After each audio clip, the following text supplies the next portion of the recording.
before we took that short break, we were actually on Senator Kimani Wamatangi talking to us about ICC.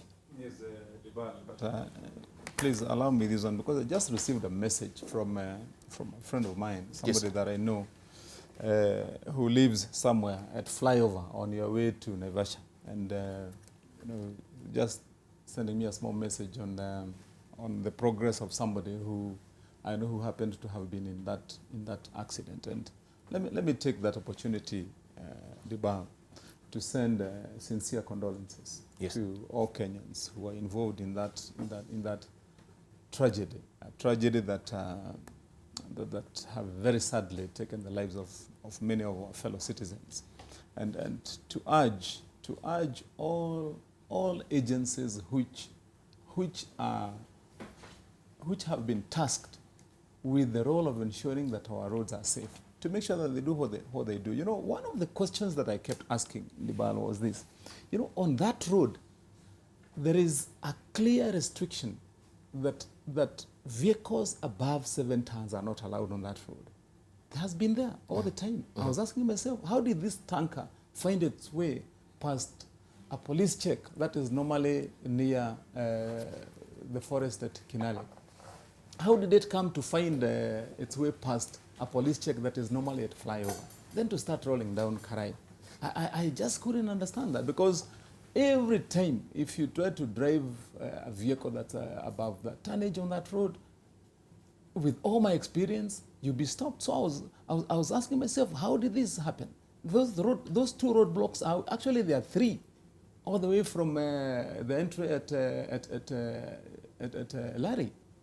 So how did this tanker find its way past all those roadblocks to go and cause that accident? That's what I'm saying, that we must say to all agencies that have been tasked with the role of protecting our people, and especially on enforcing traffic rules and regulations at this time when you're going to festivities, that they must do their part. But let me make my point very quickly and tell my friend Bonnie, because he interrupted me twice as I was doing this, that, you know, when you're making your point, I'm normally very quiet to let you make your point and I can counter. So if you would respect the rules of debate for me to make my point. I'm not trying to muzzle the senator in advance. Point I wanted to make is one.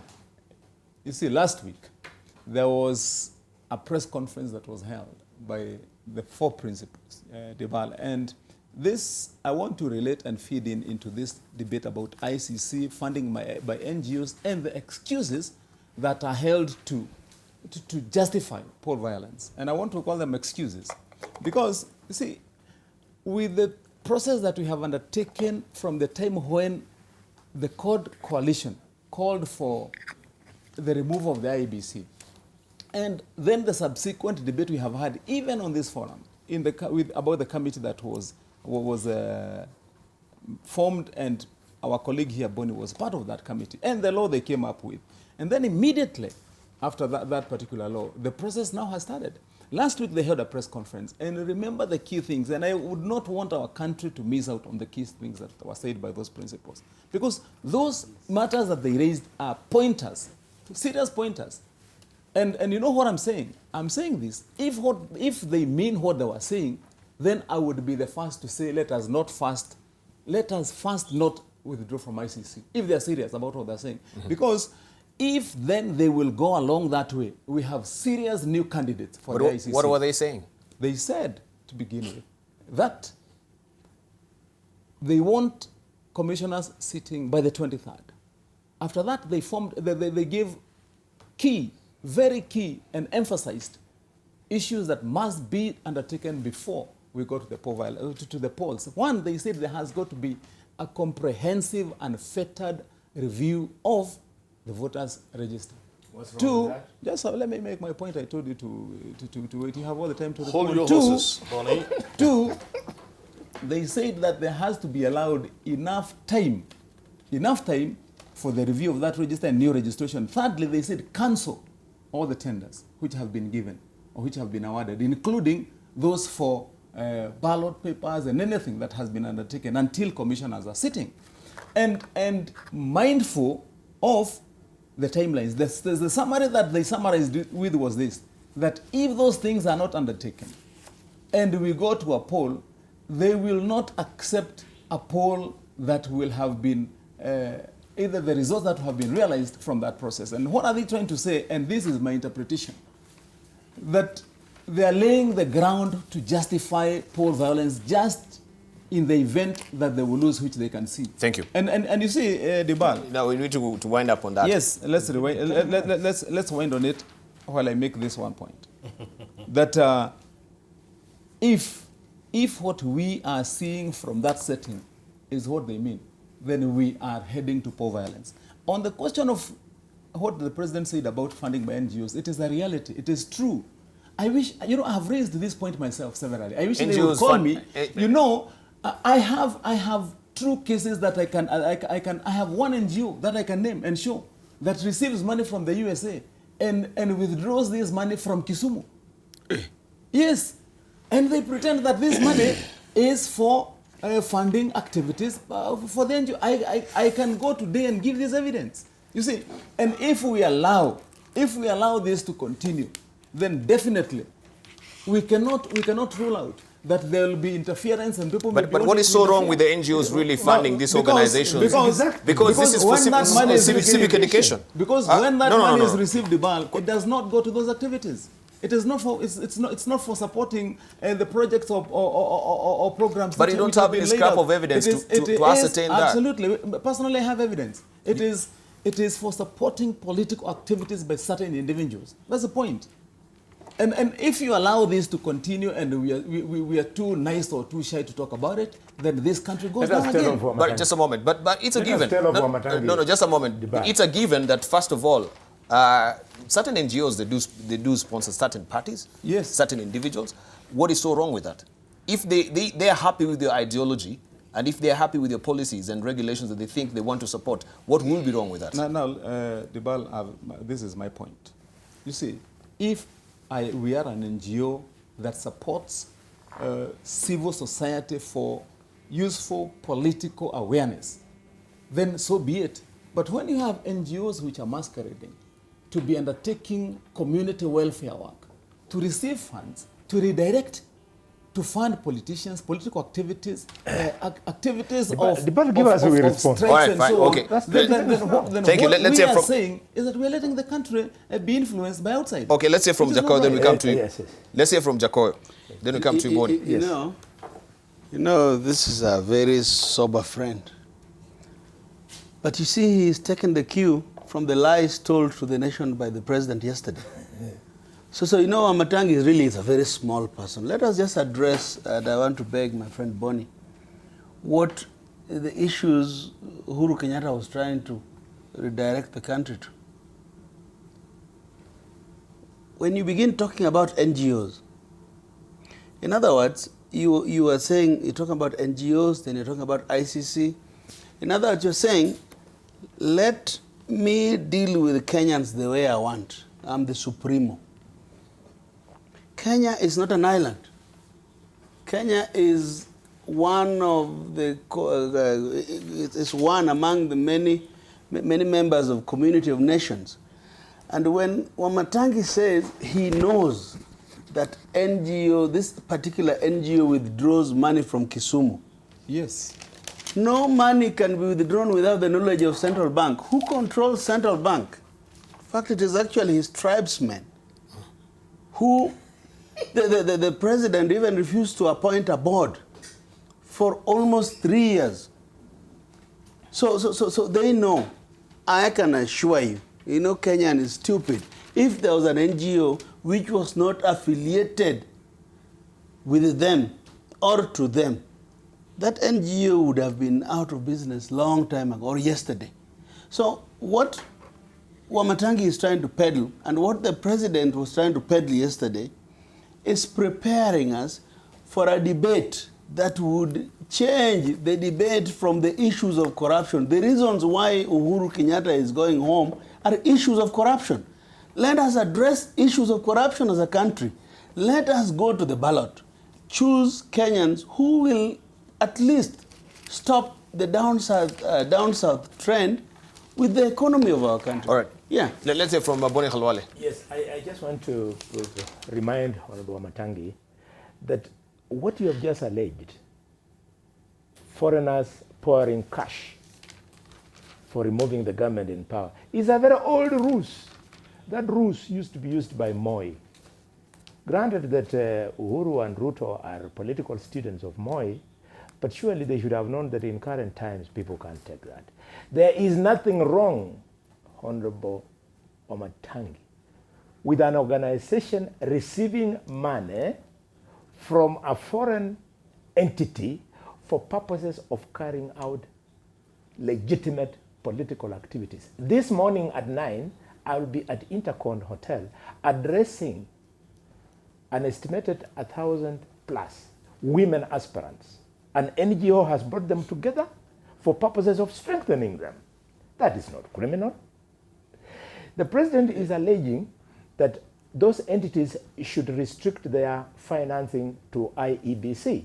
He should also be courageous enough and tell Kenyans that the US government is pumping millions of dollars, has pumped millions of dollars into IEBC and the electoral process in this country. He cannot be the president and also be misleading the country. Yes. Bonnie, Yes. I think you've missed your point far and wide. But Okay, very quickly, let's hear from. You're saying that you're saying that this is an old. Allow me to butt in, You please. followed I'm sorry to the butt in, US sir. elections. You saw the US government itself claiming that the elections in the US were interfered with by Russia. So what are you talking about? Okay, can we hear from a professor? Professor, and you have people there. All right, just a moment. Let's hear from Professor. Gentlemen, I think we are belaboring a point that we ought not even to mention. Because assuming that some NGOs, some lousy NGOs bring in some money, that money will not be significant. Because one, if it was significant, then everybody would know. Because this money can only come through the central bank. In fact, you say it is withdrawn.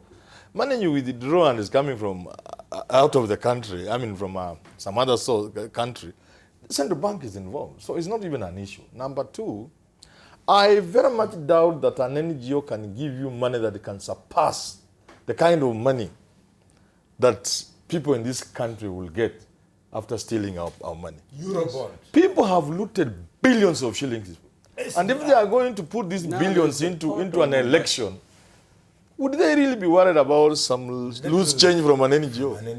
Let's just stop there and talk about something else. No, we can't, because I think we can see some new development, especially with the NGO board, right? But would you like to let Professor get away with that kind of loose talk? Because that is loose. Okay, we'll come to you.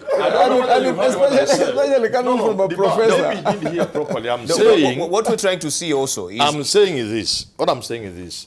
Supposing it is true some NGO is bringing in money, and supposing that money is to help some political outfit to win an election, I'm just wondering, what kind of impact would that money have from an NGO? Considering that, really, so much money has been looted from the public. Say that again. And I'm not saying by government. I'm not even saying by Jubilee. Because like if you look at this NYS thing, all these fellows are in it.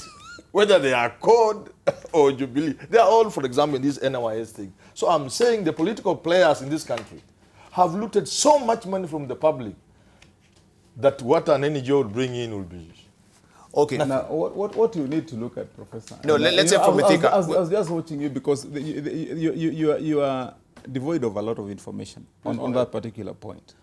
If you look at, my friend, the amount of monies that roll into these NGOs, you would stop talking about small change. Do you know the kind of money that it's in millions of dollars? All right, fine. Okay, can I? I'm sorry to butt in.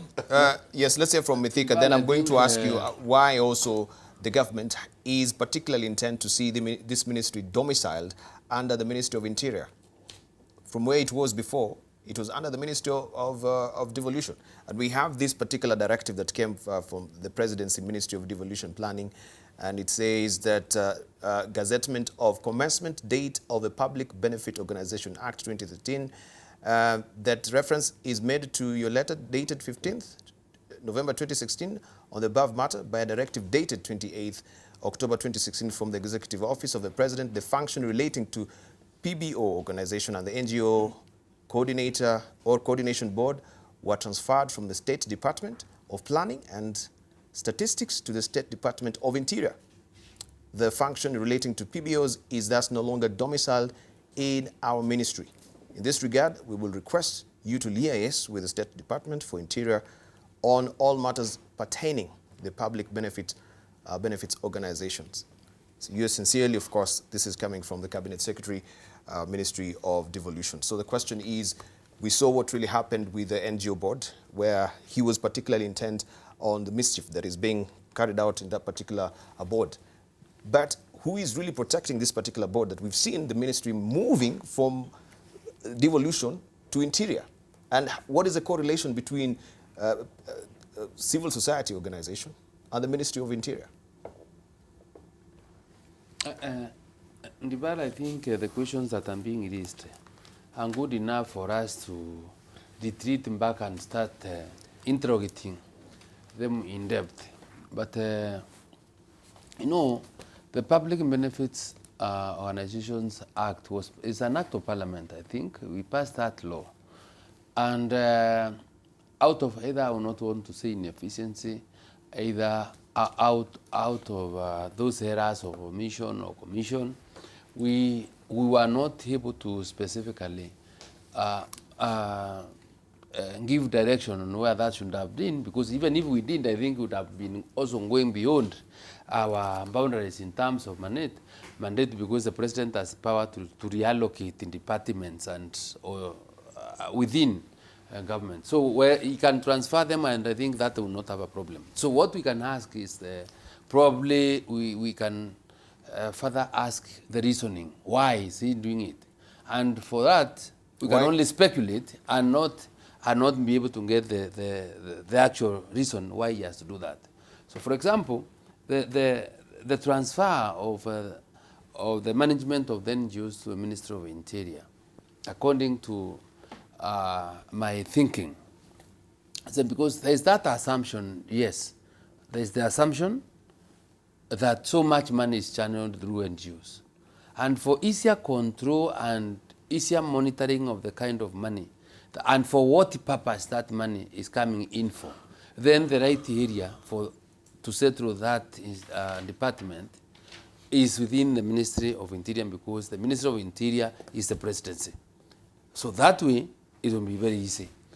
And the other thing is that if you have some doubt or you some fear, and considering that from those many years, NGOs played a very key role in the democratization process of this country. When Parliament was completely very weak during the rule, the autocratic rule that we used to have, NGOs really played a very important role in sensitizing Kenyans.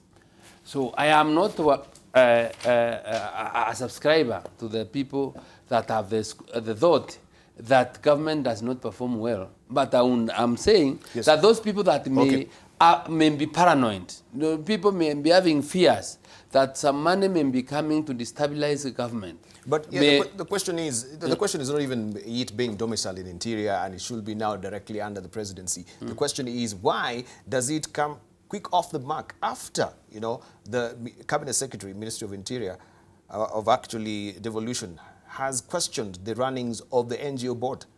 And why don't we give him, you know, a room to swing his cart and do his work, but take this particular organization under the Ministry of Interior? Let's hear from... let me finish, Debarl. You know, some questions that I would think are quite administrative.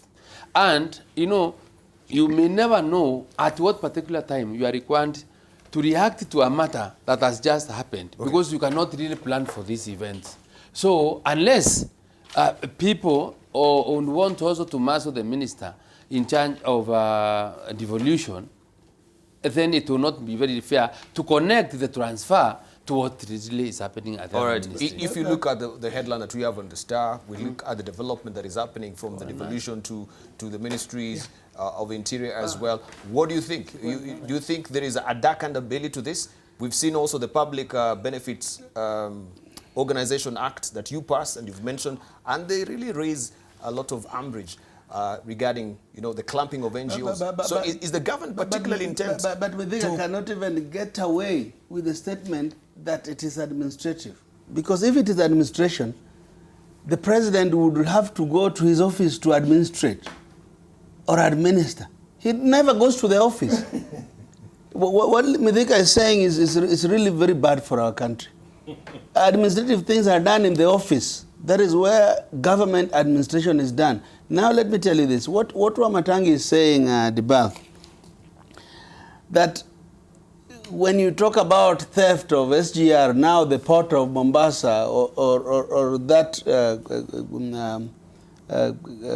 irrigation thing in Mombasa, that you are talking about chump change. You're talking about little change compared to what the NGOs can bring. If he says he claims an NGO withdraws money from Kisumu, the law, the rule from central bank is that nobody can withdraw more than $1 million shillings without informing the government. Or deposit now. If you take $1 million shillings to the bank, you have to say, Debarl, that you got it from Midiwo for such a reason. So that 1 million shilling is scaring people who have stolen 283 billion in Eurobond. He ought to be ashamed of himself. Number two, PBOs, public benefit organizations, are out there to augment the shortfalls of government. So for you to tell me that a presidency that does not go to office is going to monitor PBOs, there is more than meets the eye. Number two, for the president to think it is so important that he goes and reads a speech about it at Nyayo Stadium has more than meets the eye. What is it that is bothering the government so much, and which organization? True people, and I know Wamatangi to be true, you say such and such organization is withdrawing money, is influencing politics in Nyanza or Western, talk about it so that we can confront it. We are the lawful part of this government. They are the lawless part. So if there is one amidst us, Bonnie and I and the professor here, we will talk about it in churches and funerals. We'll say stop interfering with the political process. We are the lawful part. They are the unlawful one. Right. They are the ones who are scared of the same laws which they claim to protect. All right, briefly, we need to take callers who are hanging on the line as well. Yes, very briefly, Senator Wamatangi. Yes, Debarl, and yes, briefly to comply with what you're saying, but briefly, then I take my callers as well. But of course, I have a right of reply, and I think now we have to be changing why it starts, because I think when you start from that and when you get here, then it is briefly. It has to be. Let us. It should be seen so that even when you start here, then it is long enough for me. But anyway, I excuse Jacoyo. Every time when him and his folk, and colleagues, when they are faced with a tough question or a tough issue, no, I'm already pointing at you. The default position to fall back to is money has been stolen. If you ask them anything and they don't have an answer, money has been stolen. So on that, I excuse them. But, Debarl, the point that I wanted to make was very simple. One is that, you see, try to go to the US now and arrive at the airport. The first thing they ask you is, how much money are you carrying? Go and land in Dubai and carry a bag. The first thing they ask you is, how much money are you carrying? Every country. The question of inflow of cash or money brought in by any person into any country. And if you ask me, if I was president today, I would not even think twice about what to do about this regulation. I would do it in broad daylight, straightforward, and tell everybody, what am I doing? I am trying to ensure that you people are safe from external influence by making sure that all money is coming through from individuals, from friends, from groups, from NGOs. And I want to say this, that indeed NGOs civil society groups have played a very big role in this country in awakening, supporting democracy, and even growing this country. They have done a commendable job. But some of them in between there have not done what they should have done. They have worked in a reverse of the gains of this country, because they have allowed themselves to be used for the benefit of money, to negate most of the things or some of the things that would be better done for our democratic progress. But the way forward, if you ask me, and I don't want to use it is possible that probably the Minister of Devolution is too big and required to maybe unbundle and roll out to other departments. That is possible. But also, and this is my opinion, there is nothing to shy away from by saying that we want now to ensure that all money is coming into this country, whether they're going to come through an NGO, will pass through or will pass through a board that is domiciled in a ministry that also has got the capacity to find out who is bringing the money, where is it going, and how. But how, that is not that should not question be is, excused about. Question is how something. Just a moment. Question is, Mheshimiwa, you know, after the event, this is what I'm asking, and I'm not getting any answers from you. Yes. After the event that we saw that the minister was actually going for the NGO's board runnings inside, right? Yes. We had all these scams and, of course, the qualification of the chair as well, is when we see this movement really happening. Why can't we give him just a free hand to do his work? So, and why we've not gotten any answers as to why this particular ministry has been moved to Interior, and these probing questions that were being raised by the cabinet secretary are not answered. But can you agree about one thing? That government is one. It only has different ministries, and government has a cabinet. So when you find a movement from this ministry to another one, my point here is this, Debarl, that you also cannot look at government as though they're 20. We have callers hanging on the line. Thank you. Yes. We have callers hanging on the line. Hello, good morning. Hello, good morning. Hello? Yes. You have a question or a contribution? Yes. Yes. Please.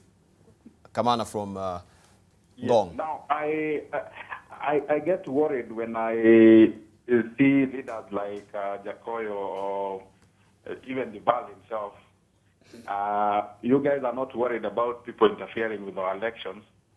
And I think this is actually an internal security issue. Yes. If you look at the USA and the USAID, if they're supporting any NGO to conduct a civic education, and they themselves, their systems, the election system, failed in the state of Michigan, and they had to take about 2 weeks for them to declare who won between Hillary and Trump, then I don't think we are going anywhere, because we should protect our country from interference from outside. Because the moment they interfere and they get their man, then we become their puppets. And that is the issue that we would have with that. And then the other thing I want to ask Jacoyo, when he tells Wamatangi that CBK is being run by their people, and the coalition he comes from claims to be about tribal politics, what is he meaning by telling us that CBK is being run by Wamatangi's people? Is that not a bad thing? A bad thing coming from a leader of his caliber? All right, thank you, Kamana. There, we have Purity hanging on the line. Good morning, Purity. Good morning to you. Just a moment, can we? Just a moment. Let's hear from Purity this morning. Good morning, Purity. Good morning to you. Morning. You have a question or a contribution, please? Yes, I have a contribution. Please. It's concerned. I have 2 points to make. Please. 2 wrongs don't make a right. And when these guys from CORD try every time when the issue about money is raised, they start talking about corruption. We already know that there is corruption, but we don't need them to keep on using corruption to cover their wrongs. And then that now brings me to my second point. Yes. That is, when we receive money from outside countries or from these donors, probably the U.S. and whoever else, that is political influence. And those people are influencing our policies and decisions as a country. And what we are saying as Kenyans, we are well capable to make those decisions for ourselves. We don't need those people to come and interfere. We've seen what they have done in Syria. We've seen what they have done in Libya and all those things, trying to influence politics and government. Thank you, Purity. So that is not right. And Professor should try to be neutral, because I would expect him to stand on the truth and not the way he is. He's a professor, he's a learned person, but instead what he does, he lies on one side, and he does not look at facts or issues on a fact basis. The rest of the guys are politicians. That is well appreciated, and they can just do their politics. But when a man like Professor starts arguing out issues on things, on politics and not facts, Thank you, Purity. I'm very disappointed. All right, Purity is I think we largely started disappointed there. Nicholas is also hanging on the line. Good morning, Nicholas. All right, it seems we've lost Nicholas. Of course, reactions on that as we're winding up on the NGO. I think you started with me. No, I had Boni You were Halwale. supposed to start with me, then with you. No, Because have we been rested mentioned. your case. Let's begin with Boni. With Professor. me, Purity, I try as much as possible, but remember I'm a human being, but I try as much as possible to be objective. And I think the feedback I get even when I meet people in the streets Objectivity maybe it's is showing on that this show. I really am not for Jubilee or Accord, which is a fact. However, if things seem to lie on one side, for example, if we are saying money is coming into this country and money can destabilize the country, it is true. And the countries like somebody else, like Umatangi has said, money coming from outside, a country must be very, very careful. Now, why would we be worried about money coming from outside? It is because that money is coming to join other monies. In a country where people go around every weekend dishing tens of millions of shillings, it means you don't even respect your money. There is so much money on the loose that when foreign money comes in, you can't monitor it. It's like a small town full of criminals. Now, if a criminal from outside comes to that town, he won't be noticed. So because we misuse our money, we steal so much of it, people go around with it, throwing it in sacks and giving 20 million in Arambe, 10 million. So when foreign money comes in, you can't notice its harm. It can harm the country, but you can't notice because it is joining so much other money. All right. And finally, let me finish, please. And finally, you would be worried that somebody's foreign money would influence your, and your opponent will beat you, because you are worried that yours could be, the money coming in could be more than yours. What am I saying? I'm saying because we have equated elections with money. That's why we are worried somebody could bring in money. Okay. But if our elections were not about money, we wouldn't be worried about foreign money. Thank you. Let's hear from in terms of elections. Boni Halwale. Mine is very brief. What we are seeing is a situation whereby the president is in panic mode because of three things. The first one, he's panicking that he's going to lose the next election. The second one, he's panicking that he's going to lose because of the influence of money, and that money is in the hands of NGOs. And the third and last one is that because of the two above, let me then control the NGOs, and that's why he has taken them under control in the office of the president. All right, and I think you've opened also a good forum for us to discuss what we were meant to discuss today, as we are left with a few minutes to go. Regarding also what is happening with NASA right now, because I'm given to understand that Jubilee functionaries are frantically, actually they were frantically trying to stop Raila and Musalia from jointly attending a public rally in Laikipia. Your reaction, Matangi? First, you would have given me a fair right of reply. No, I was also mentioning we will still be on that. Fine. Yeah, Let's just begin on this because we're strapped for time. But why don't you? He says that the president is panicking. Let me also confirm. Is he panicking? Let me also confirm to our viewers that since Professor started sitting next to Halwale, he moved to Pod. So that is not in dispute again. And then also Second, you know, I've been seeing the exchanges of glances, and you know, and you remember him threatening Halwale threatened the professor the other day here on this day, because they come from the same region, and so he has to conform if he wants to go home. So become compliant. But please, you know, viewers are watching you. Now, lastly, on this issue about Jakoyo actually saying that your people are in charge of central bank, it's really very bad. It's bad for the country. We are setting the wrong mood for this country. We are not about, you know, if I tell you that your people are in charge of the Ministry of Water, you know, how does it sound? It's you know, we are being petty. So, and I don't want to go there. I've already resolved the wrong way to. Honorable Matangi, just hold on, because we had the last week's East African.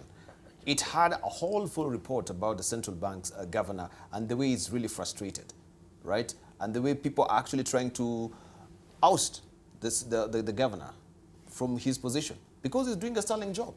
And the establishment are not really happy with the way he's really carrying out his work. You know, Debarl, the point I was just making is that when we as national leaders here, because that's a whole topic that we can discuss. To leaders of institutions that he's from his community or his tribe or whatever, we are wrong. And I don't want to go into the merits of what the governor is doing or the merits of it. That was not the issue. Which part? But you know, excuse me, at that debate I cannot participate in. All right, can you close on it? Let's get to the topic of the day. Yes. On the main issue of what we worried about Raila coming together with Mudavadi. Actually, we have been clapping for them.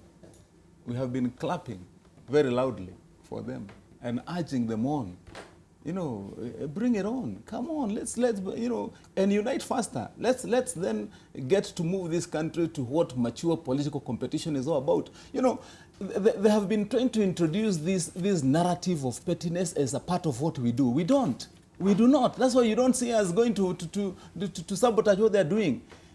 Come on, guys, get up together, meet, form that NASA, name your people. Bring it first start knowing who is your presidential candidate. Otherwise, now they don't know who will be who. So, you know, if they're talking about changing, I mean, then whatever plan they have together, they can bring it on board. Then we will be able to compete with them already on a platform that we have constructed ourselves of mature politics based on ideology, on things actual that we have been doing, and secondly and lastly, on a clear way, which is our manifesto of developing this country with pillars that are known in education, in communication, if we don't have, all right, if there is no bugbears and fears about also Musalia Mudavadi and the NASA and him joining court as well, can you tell us, among those who are seeking audiences with Mudavadi is a cabinet secretary who has been an MP in the past and a former MP also from Busia County who lost in the last elections but was very, very influential a minister in his heyday.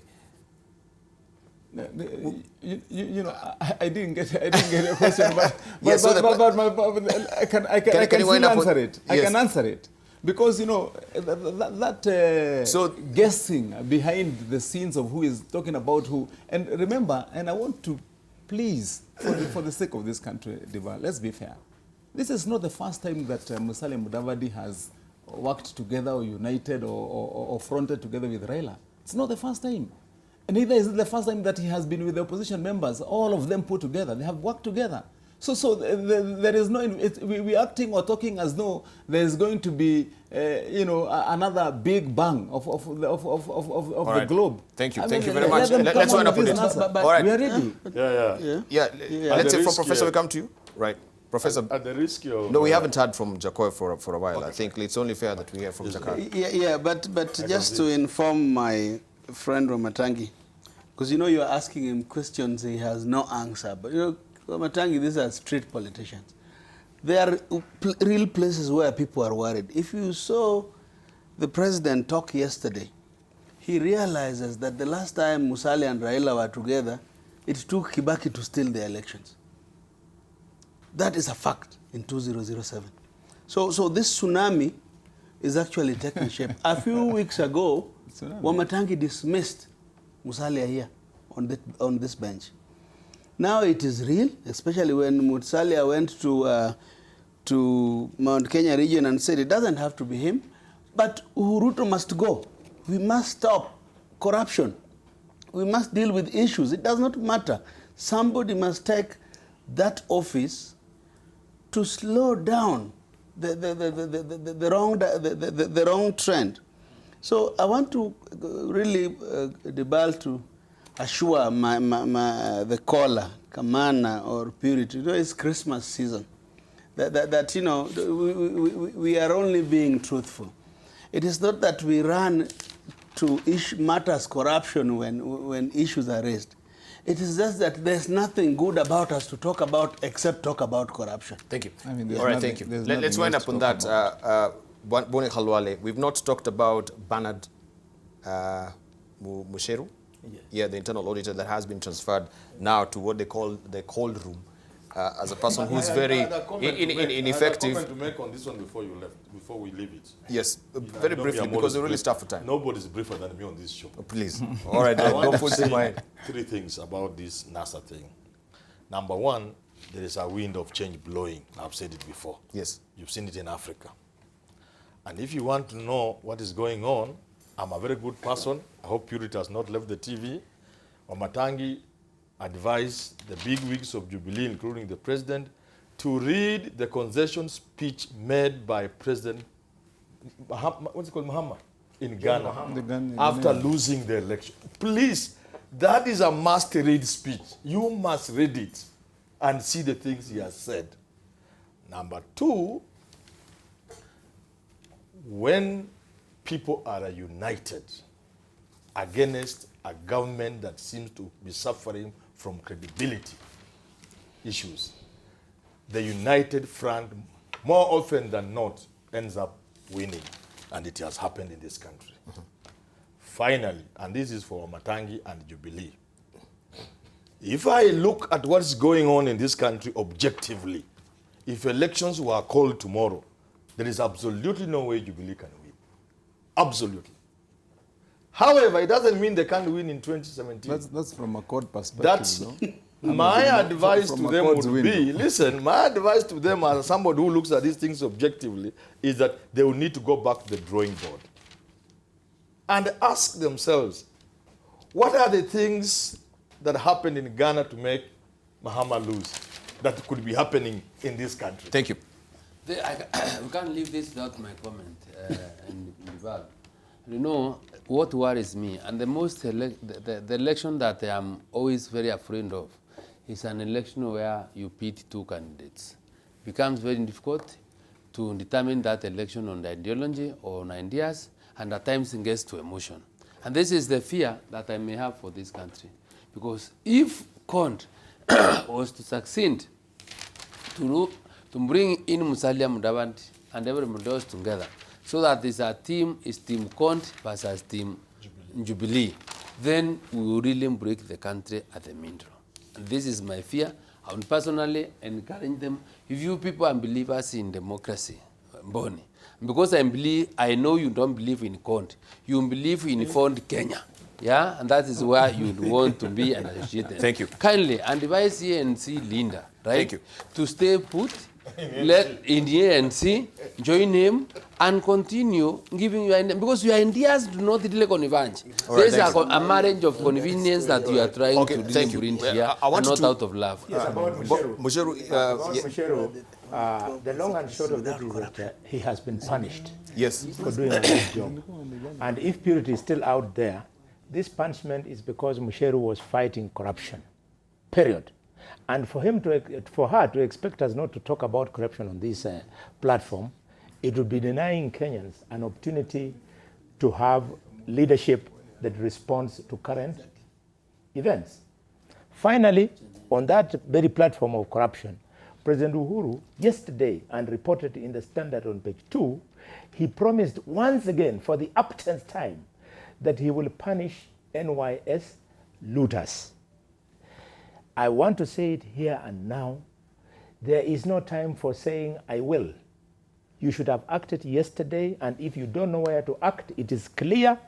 President, you have to start by acting on Waiguru. Just a minute. Yes. On Waiguru, the deputy president, the PA of the deputy president, Josephine Kafura, and a man called Senator Murkomen. Once he acts on those, people will know that he But wants to address the loot of NYS. But he has a problem. He has a problem, and I think that has been captured by Gado today. If you may just take up that particular editorial cartoon on page 14, right? 14.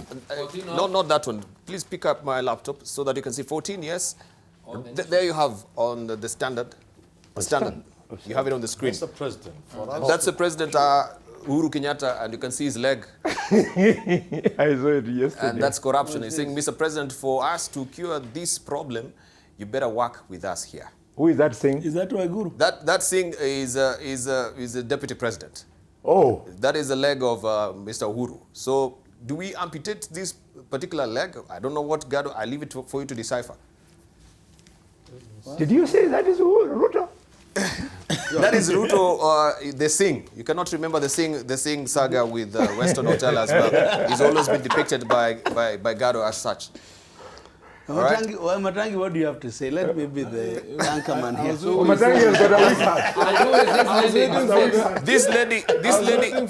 This is the doctors who are striking, pay rise, yeah? And of course, you know who is being attended to there is the president. And the leg which is ill right now is a corrupt leg. Yes. And the leg is being, of course, personified here as the deputy president. Were you waiting for our comments? I'm waiting for it just very briefly because we're winding up. Did you want us to comment on it? Very briefly. Well, fine. This is just a one-liner. You don't need to belabor the point because I think it's... Absolutely. You know, the question of how to tackle corruption in this country, we have said it 1,000,001 times. Individuals who are known and wherever they come from, the law should and will take its course. And the president said it very, very clearly. You know, Debarl, I want to say one thing and repeat the words of Aristotle. Aristotle said that if you want to avoid criticism, the only way is to say nothing, do nothing, and be nothing. That is the only way you can avoid criticism. So criticism you'll find. Whether corruption is, and I have said on this platform, it is as old as our independence. All right. We will fight it. It will be fought from Goldenberg to Anglo-Leasing to today's NYS, individually to the people. Nobody steals money and takes it to a clan or to a group or to a tribe or community. People steal individually. If it is Kimani Wamatangi, if it is Otieno, if it is Abdallah, all right. Thank you. Let's hear from Mythical Inturi winding up. Debarl, that cartoon explains, and everybody should know, how entrenched ignorance is in this country. And especially that coming from the cartoonist, Mr. Ngando. The ignorance I'm talking about is the failure by Kenyans to understand what the functions each particular level of government is supposed to play in the administration of the affairs of this country. Right, the issue of health is an devolved function. Yes. And he brought a matter, the doctor addressing the governors, I would have understood. Uru has nothing to do with the strike of the... All right. Yes, completely. Okay, Let me tell you. Yes. We need to wind up. The government is giving whatever is required to the county hospitals, and the money is going there. The issue of payment of salaries to the nurses is a matter of the government. It is 8 o'clock on the nose. We need to wind up.